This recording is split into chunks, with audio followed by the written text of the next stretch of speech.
cool pad, like a heat pad that you would use for muscle ache. It's like the opposite of head relief. There's going to be a lot of head relief needed. Look at the 4 headshots. Advent with 2 of them. Good to see him get a good start after being silent for the first half on Inferno. 2 kills only to his name at the end of the first 15 rounds.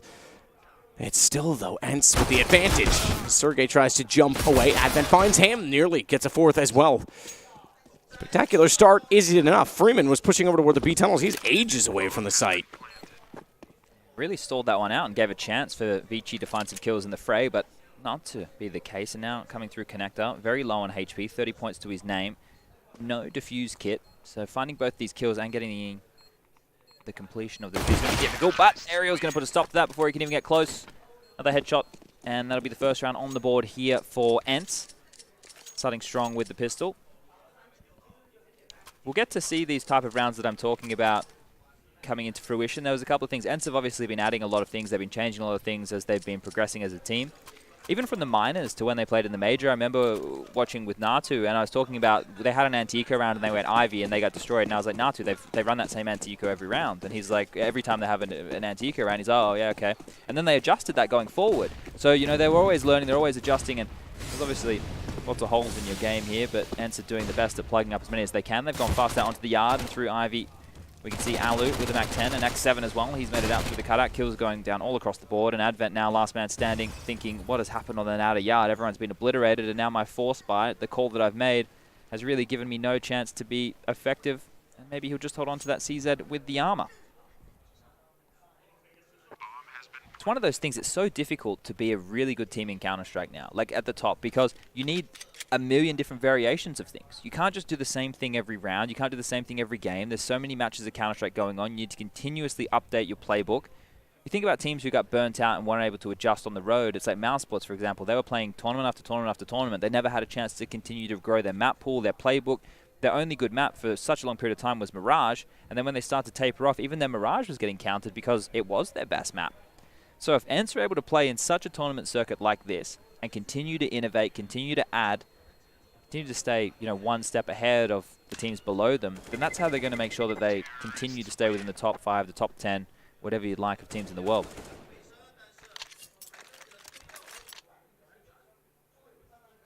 With that said,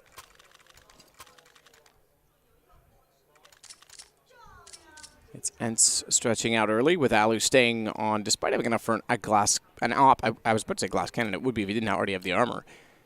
He'll stick with the MAC-10 for one further round, knowing he's up against pistols. That's a wise decision. Guarantees he'll have the op in the gun round. And gives him a chance to farm up some more cash monies as well.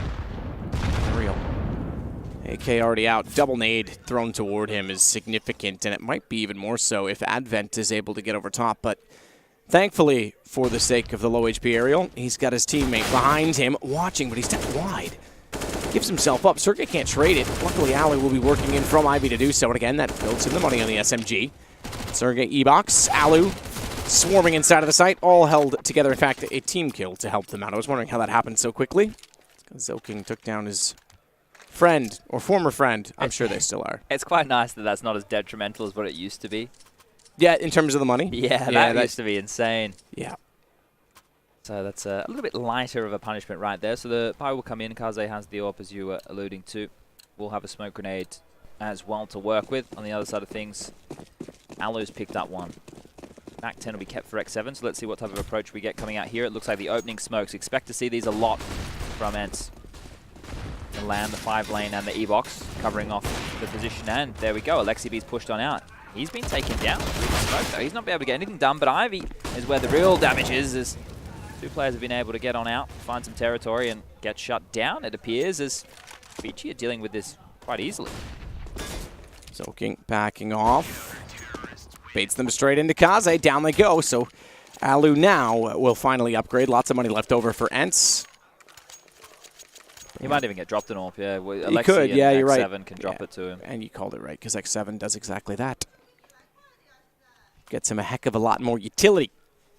Utility, man. I wonder if that fast approach was because of the MAC-10 and X7's hands, or if they would have done that regardless. But those opening smokes that I mentioned, expect to see them an awful lot. Should be seeing them come out yet again here. Over the wall, we can see X-Ray and land in those exact same positions. One towards E-Box, one towards 5 lane. And this time around, Aerial's the man making out into Olaf. What happens if you get into this position and you don't get cleared, you don't get pushed away? It means that you can hear a lot of information. You can also be reflashed by your teammates to go for some more audacious duels. But ViCi would have done their homework. They'll know that this is a similar play, something that we do see coming out from the likes of ENCE from time to time. Ramen flashed in brilliantly by Joking. Takes down Aerial. Alu managing top pallet to get above the smoke and find him in return. Bomb still outside toward T-spawn is just hanging out, waiting for the call. Alu's actually pushed up now into Olaf with the AWP. He's trying to get an angle down toward Ivy. There's no one really there. If he continues to call that, that should give confidence to Alexi B, who wants to work in, but Joking gets up above. Alu had no idea. X7 finally gets in a position to return it. There's Alexi B, exactly that. He knew no one was there because Ali was looking at that position. All he had to do was look left, deep, and then once he was walked out, that was it. Hell was open, everything he knew it. Covers in, finds a kill. Freeman's going to try and go old bomb rotation back to the site and be sneaky about it, waiting for the shot to come out from ZConnect, but that takes away some of the aggro. Freeman gets one for it. Traded out immediately. That's where ENCE has prevailed in this round. All trades going their way as Kaze tries to do what he can inside of the site with the AWP. Apparently he can do a lot. He nearly gets a chance to find the second as well as Alexi B's on top of the train. He falls off now knowing he's against an AWP, and all he has to do is stay alive to keep that bomb ticking. 4 HP as well. This AK should, you'd think, get the round. Kaze's not going to allow that to happen easily. Didn't commit to the fight. Had time to do so. He's got a kit. He might just hold this. Oh. He might. He's behind. He's got this. He's behind the train. Wow. Didn't see him in time. Alexi gets there just in time, but the defuse happens. ViCi picked the round. That's pretty spectacular. Wow. How many times did Alexi B dance with danger on top of that train when he could have dropped off, when he could have fallen away? And then the balls to sit the defuse, the only way that he could win the round, and it comes on through. Good stuff right there from Kaze, the hero in the round. Will post a second on the board, but their buy is weaker even though they're able to get the round win. Advent only has a FAMAS right now. Everybody else has rifles. AWP again. Same for Alu. So pretty even buy here as the score is 3-2 in the favor of ENCE. Second map of the series. This will be the choice of the Finns. They've gone for a 3-man play over towards Ivy here. Potential run boost or jumping across to allow the shot to be taken. You can see Alexi be up close and personal. Shot fires out. And Advent has a better thought than going aggressive again in that position. He'll drop right back to a passive line. They've actually gone for 2 players towards that inner bomb site. And they're getting flashed on out here. Trades will start happening on the bomb side. Aerial's gotten 1 kill. Alexi with the other. And they just keep on falling. So the 3-man hold here has just been obliterated quite easily from ENCE. And now it's Freeman and Kaze, the hero of last round, with all the work to do. Sergey takes down Freeman, and once again, Kaze left in a pretty unlikely situation. Yeah, super unlikely with an op to go against 4 players. Smoked off already as well. Bomb's going to make its way to the train. Bomb has been planted. Alu. Just watching exactly where he needs to at this point in time, and he'll get the kill as they walk in cleanly. Is that a black coffee, Matt? Oh, you're just going to ask me straight up? Well, I was trying to be subtle about this. Like, it's going to be impossible for us to... It looks like hot chocolate. That's what it smells like to me, too. That's a black coffee. That's a black coffee. Do you want the hot chocolate? I'll take the hot chocolate. All right, interesting. There you go. Not a cappuccino, but it'll work. It'll work. It'll work. My grandmother said it was proper etiquette, since we're going to just talk about what's going on here, to order black coffee because no one can get it wrong. They got it wrong yesterday, so... That was the order more so than the coffee. It doesn't matter. A hot beverage is more than I need right now. And the eco, for ViCi, they need a miracle in this round to be able to turn it on its head. Train, look, there's other maps where you can do like a lot of stacks. We see teams go towards the back of the old bomb train. They set on up and they do a little bit of a formation there and hope that the USPs from range can get a kill or two. But with USPs only on a map like Train, which is range-based, it's a lot more difficult to make the magic happen. Deagles, the P250s, you know, you can pick up a scout. There you go, then you're talking. But here it should just be one after the other. ENCE picking up all the frags. Well, 2 rounds in a row and they don't get any guns, so ENCE is going to be able to make this potentially 5-2. ENCE are picking up all the frags. You're absolutely right. X7 even getting Kaze down once more. Alu doesn't get anything really going in terms of money bonus, but he already has the op. He's got $6 grand left in the bank. Got 2 kills that round. He's certainly been a contribution, or I should say, contributing factor is better way of putting it. In this series, he sits at 7-3 this map, top of the scoreboard yet again early on. He was tops early on Inferno as well. So decent for him, and another op map in a lot of ways. Very different op map. Everyone always talks about it. There's lots of different corridors. They're all tight points if you want to. There's no wide open huge tunnel that you're going to flick on, but lots of different angles you can play. And if you're a good up close opper, you can actually be very dynamic. So it's a very different style of opping, but it certainly is a powerful gun. Oh, Almond. There's been 2 TKs in this half right now for ViCi, and we're only 8 rounds into things. Joking was the deliverer this time. He's the receiver. XCB traded out by Freeman, but unfortunately trades don't really count for much when you team killed and you're down a man already. Sergey's going to close out the round. That one was unfortunate because he actually was firing at the target correctly and just got completely caught off by his teammate also peeking at the same time. Most are unfortunate, to be fair. None of them are intentional. But that one was almost, I felt bad for him. To note, this is a completely different approach coming out from ENCE. If you watched Inferno, if you saw the first map, they were a lot more methodical, a lot slower. Sure, they would have to fight for banana control, but they were playing for more real estate on the map, and then they would attack, and then they would make the decisions. This time round, in a lot of these gun rounds, it has been relatively quickly, and it's been out towards the outer bomb site.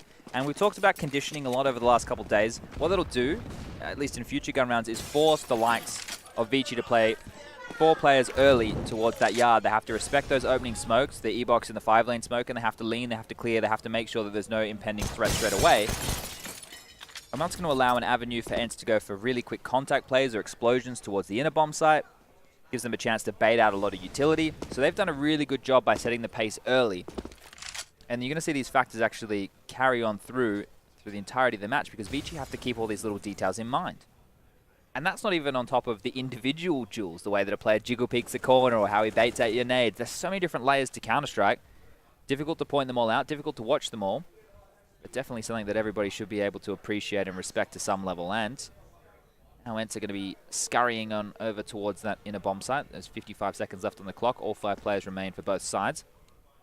It will be an execute. So they're going to have to play in front of the wave of utility that we're about to see come in. Aerial down the ramp. Flames on the train. Aerial swings in. He's actually got 2. He got tagged rather very early down to just above the 12 HP he's on now, but not by much. So to find those 2 kills, good position holding from him. Pistol's not doing much. 7-2. This was 4-2 at a point, looking close. It was closer than that. It was 3-2 at a point, looking close, and now it's just gone completely the other way for ENCE yet again. They do like the color blue, you're right. I do wish it would kind of represent the team they're on, just for the sake of ease of looking at it and getting information quickly. I can tell you that Aerial is top fragging with 9 kills. That's one piece of information that I can take from this, and he's done a really good job of He's tied with Alu, just to be clear. Has more assists though, right? Yeah, I think that's correct. Yeah. So we'll give him that. Alu has Fine, 0. Chad, you win. Alu has 0. What was his opper? Yeah. Hoppers shouldn't really be Go getting for the assists. leg shots, Alu. Yeah, intentionally get the assists, dude. It changed now from ViCi. They didn't have the same pressure applied to them, and they were able to push forward and clear out main. So we've seen them get the information there. But as we can see, Freeman is alone towards that inner bomb site. Utility is being displaced now to clear out the close corridors of the box halls. And that's caused a rotation over on into the inner site with Advent now in the connected position. Zoking up close and personal in Pop Dog for a fast flank. And oh dear, X7 dancing with danger. And the flash comes in. Here's the inside attack. Advent lined up from afar, won't be able to land anything. Alu, the man at the moment, continues to frag. And now Freeman up close. He's going to get Sergey. Has a chance to do a lot more damage. Pivots and Aerial. He'll stop any hopes that he had in this round of moving forward. It just leaves Zoking, Orman, and Kaze back towards this connector position, and as they want to move, as they want to try and take back lines positioning, they just get picked off by Alu. So things are very, very clean right here for ENCE.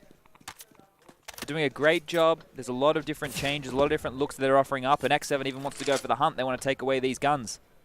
Leave them with nothing. One player towards CT spawn.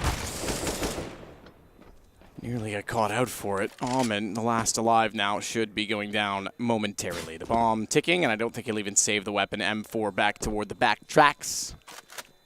Gone. Ran away. Ran toward out of the frying pan into the fire in some ways. Ran away from one player that was pursuing from Ivy and directly into one that was waiting in CT. Sergey's got 10K, bro. 14K for Alu, the Opper. That's not bad. As opposed to Alu, the Rifler, you know, just make sure they're no one was different players. confused. Yeah, exactly. Yeah. Important that I threw that in there. But here, obviously the max loss bonus right now is in play for ViCi. Gone for a interesting buy. We've got the Mag 7 out on Freeman, who is the inside holder. That's a fantastic weapon to use up close and personal.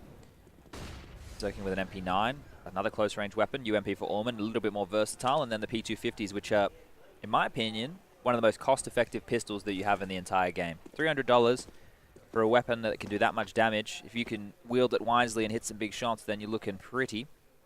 I don't know if we'll see this duel between Sergey and Freeman at high ramp. Sergey, one of these prodigies, he knows his limitations, and, well, I was going to say he wouldn't push into Freeman, but Freeman definitely wanted to take the fight to him.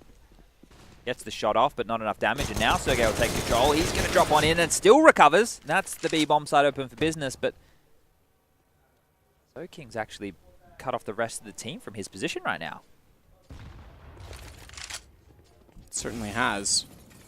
He could get Sergey. I think he will. Sergey's looking inside of the site thinking his coast is clear behind because his teammates are walking in that direction. That's a free kill. Bomb down in between them. He knows that they're going to be rotating in that direction. Almond wanted to try and sneak up this ladder and be as fortunate as his friend, but wasn't quite. Awkward. Kaze basically touching Ali before getting taken down 9-2. That one could have been a lot more. Unfortunately, I think after getting that one kill, they kind of moved a little faster than they needed to. The problem was they didn't know how many players were actually in the inner bomb site. They definitely knew Sergey was there, and they knew it was low, but maybe they would have actually flanked on through Connector and CT Spawn to close down his position. Then they could have held on to the bomb, picked up another AK. We get the all-seeing vision. One of the lucky things about watching Counter-Strike and not playing it, you have all the information all the time. So here's those opening smokes again. The pace change back towards the yard. This is the change up. This is the mix up, and this is something we've seen them do earlier. Alexi now behind the smoke. He's going to jump on the rail. A flash will come through any moment, I bet, and he's going to push. Here it comes. Alexi's through. Oh, he's not through. He's listening and waiting for the information as Orman is still up close in this Olaf position. Could be a bit of a problem, as Alexi doesn't even seem to worry about him. He'll push towards the bomb train, continue to make chaos, and eventually Orman gets taken down, and now it's just Kaze again. Kaze certainly comfortable at hell. Does he know that Alu got above? He did not, so even though it looked like he had some intention to try and clear A main and give himself some space, unfortunately outnumbered and out-aimed as Alu takes him down. It's now 10-2. This series looking to be a quick one. I say that, we'll go to overtime now. Imagine. I don't see that happening in a million years. Now we're definitely going to overtime. And I'm not going to live for a million years, so even if that does happen, everything's going to be cool. So, the mix spy. Pistols on the board. I can only talk about them potentially being deadly so many times before they get obliterated, and I can no longer say they're deadly, but Aerial pushing out the entry factor right here, continues to mow on down towards Sandwich, applying a lot of damage onto Kaze. Can he get the third? Yes, he will. The hat trick there is these rounds are super quick, Matt. These are over in a blink of an eye. Not a literal blink of an eye, because that is very quick. That is extremely quick. Unless you slow blink. That could also happen. Zevin, already up in behind the box. And A-main waiting for the flank and knows that Almond's on the other side of it. Smoke down. That smoke's actually very clever because there's a gap underneath to the side of it, but that's pretty smart from Almond. He knows that his feet were going to show and just jumps above it. I don't mind that. He'll get away with the AWP. It's the only solace in this round, I suppose. Aerial might go for another That used to kill. be my name before Sadokist. Solace? Was Solace. Okay. It's not a bad one. And I think it was before that, was it? I had a few. I think Spit was the one before that. And it was supposed to be Spitfire, but it was just Spit, and everyone thought it was weird. Mine was empty, because when you didn't put a name in, it wrote empty. Ah, okay. Yeah. I thought maybe it was, you know... Like my heart. Yeah, reflective of your depression, yeah. Perhaps. Yeah. Just empty inside. I did get into Counter-Strike because I was an unpopular little fat kid in school. Self-awareness, Chad. Never comes up shy. Last-ditch attempt here if ViCi want to have anything that resembles a marginally okay-ish last two rounds. Not even a half, because an 11-4 on the CT side, that is abysmal. X7 straight out mid. Look at him go. They're more than happy just to get up, and they have to try and close them down. Look how many resources, look how many players they have to throw at that. Now towards inside they go. Freeman's dead. This is what I prophesized. This is what I spoke about. This is the change of pace, the ability to play off previous strategies, the way to condition the other team. And ENCE are just punishing them, making them look silly. I love it when an in-game leader calls like this. Aerial far aggressive inside of B already. He'll just wait for the rotation. So actually not going to put two there. Oftentimes we get a chance to push a second player up knowing that that's the most likely retake position, but leaving just him there, he gets the information of everyone fighting at far. He gets taken down with only one and joking. He's added to this. It's just Sergey. And they're going to smoke off the bomb and get on the defuse immediately. They know to look upper. Molotov's not going to matter because the smoke's already in position, and therefore the defuse is successful. Second time a defuse is one ViCi the round with players still alive. And then Amin takes down Sergey anyway. Well, the call was great. The post-plant situation, maybe not so. So ViCi doing a really good job there to get back into it. Advent knowing that the cover of his teammates would have been more than enough. And they will post their third. No pressure possibly applied to ENCE, whose bank is swelling out of control right now. And in the last round, round number 15 of the first half, map number 2. In the 1-1 matchup between ViCi and ENCE. Everybody's got everything they want. And we'll actually see a double AWP set up on the side of ViCi for the first time, at least in this map. We did see it on Inferno as well. Orman was the secondary there as well. He had it towards Banana.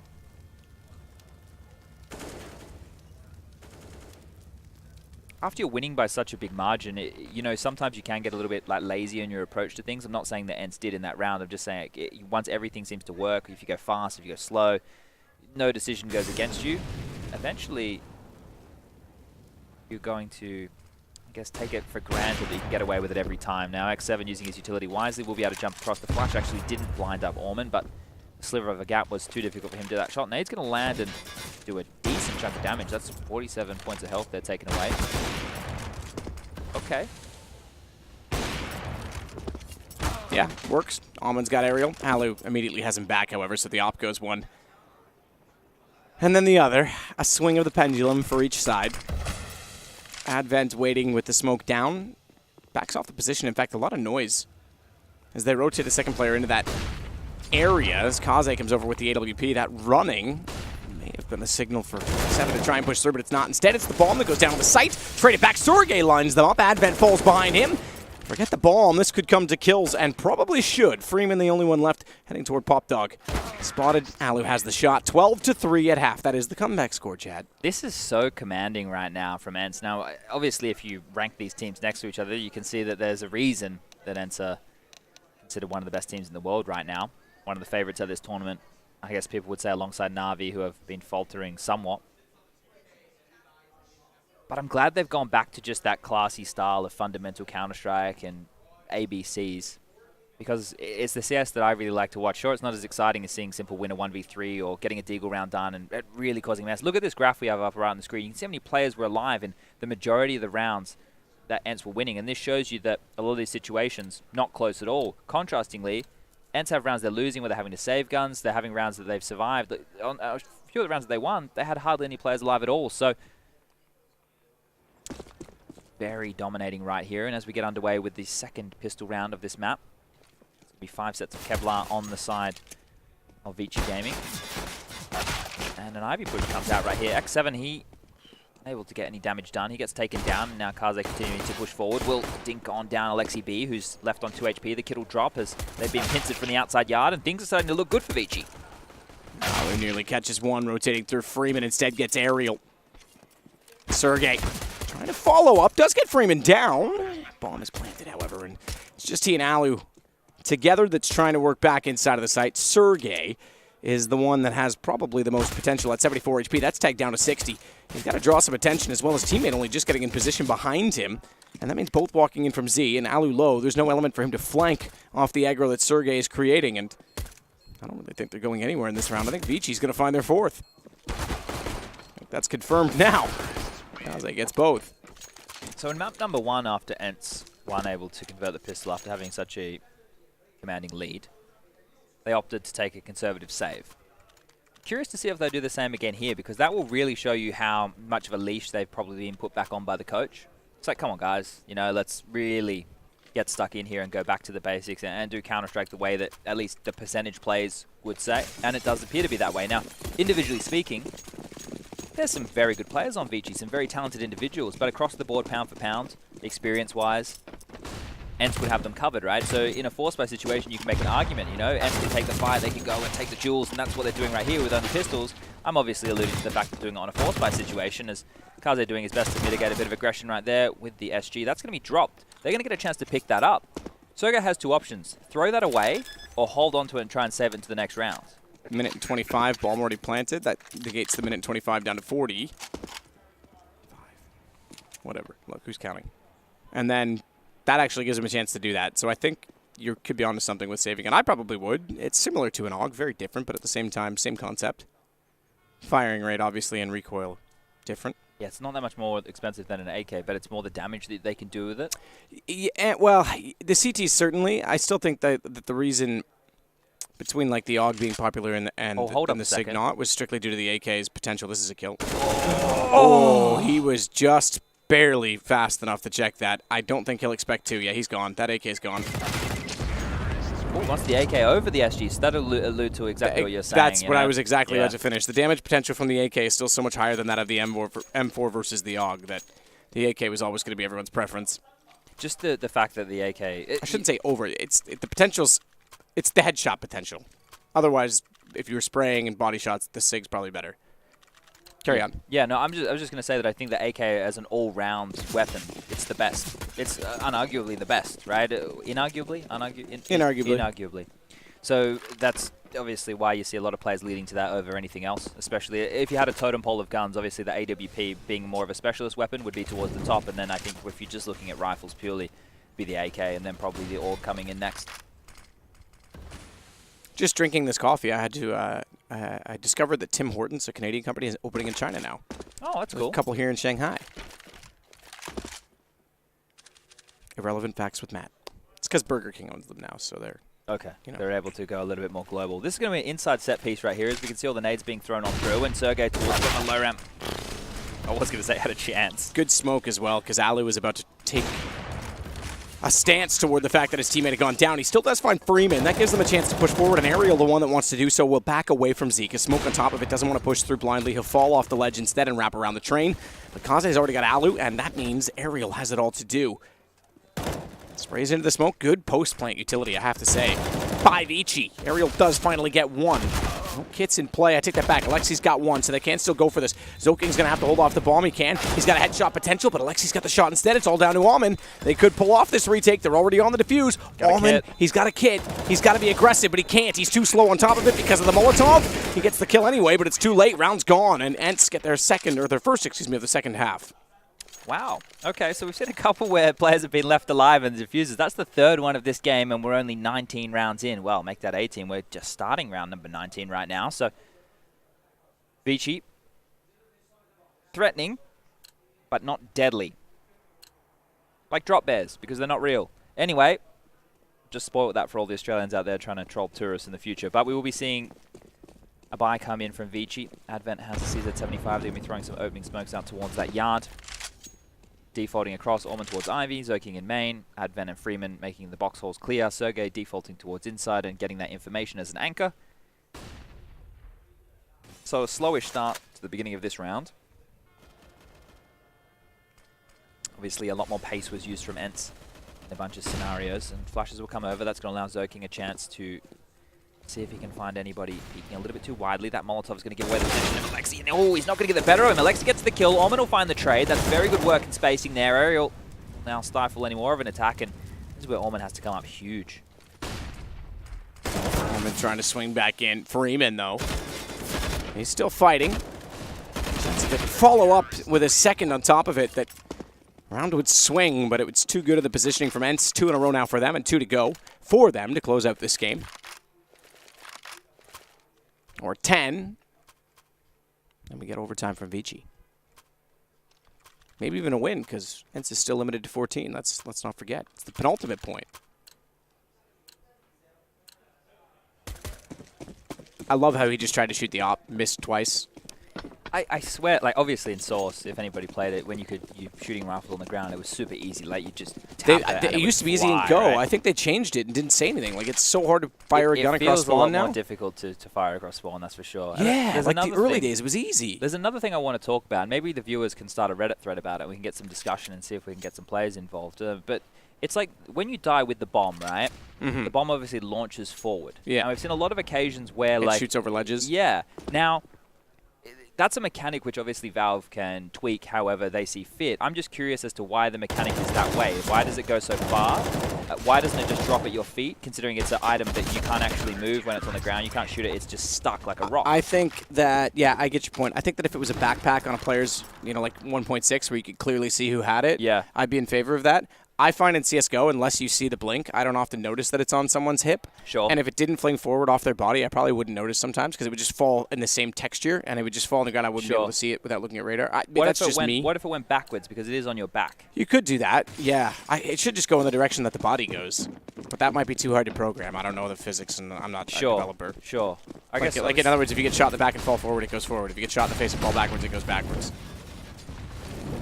There's just a lot of occasions where we've seen troublesome issues arise with that, but here nor there, as we are in the last round potentially of this game, things going to be opened up by KdTV. Zoking, good positional control of Pop Dog. That allows Freeman then to add 2 kills, not just 1, as they walked out from A main. And Alu, the last alive, has it all to do in the final round, but Zoking's already prepared for that. If you found the 2 kills at E-Box, the bomb was down there. You never know what can happen, but it keeps this game alive for 1 round at least. This series alive for 1 further round at least. Yeah, so once again, nobody goes home. This is a 1-1 game. The winner will go on with a chance tomorrow to qualify to the bracket stage in a 3-1 position. The loser obviously goes down to a 1-2 scoreline where they will have to win 2 on the trot if they want any chance of making it to the top 8. This is a Swiss best of 3. There's lots of games of Counter-Strike. It's a fantastic way for us to take a look at who's legit, who has deep map pools, where are they at right now, the form of players. And it's kind of like a sift. You know, you're out there gold mining and because there's no seeding in the way that each of these rounds are done, it's just done randomly in the form where you can't play the same team twice. Eventually, you might have a couple of good teams playing against each other, but hopefully it works out in the way that the cream will rise to the top.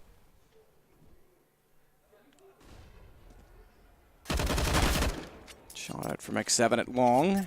Pushed out Ivy, got Almond down. Good start. That's what they want to close this game. Minute 14 left in the round. Alu and Sergey to hold off in B. Maybe just Sergey for the moment because Alu's limited by utility. Missed shot. Alu gets Freeman above him, but that was not before Sergey first found his death.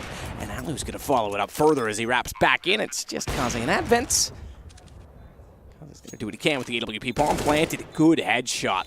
As Advent finds one over top, looks for a second, but Alu's already got the angle covered off, and it is just the op to hold off 3. Gets to the defuse quickly, smoke already on it, flash high, X7's got the kill, it's over. ENCE have won this 2-0. They go 2-1, and you're right, no one goes home, no one moves on, just puts them in a slightly better position, ENCE to do so. Yeah, and this is the same scoreline as what ViCi were able to get against Na'Vi previously in the tournament on Train. So not looking like a hot map for them by any means. And losing out, I think, on Inferno is maybe the bigger issue or the bigger problem because of the fashion that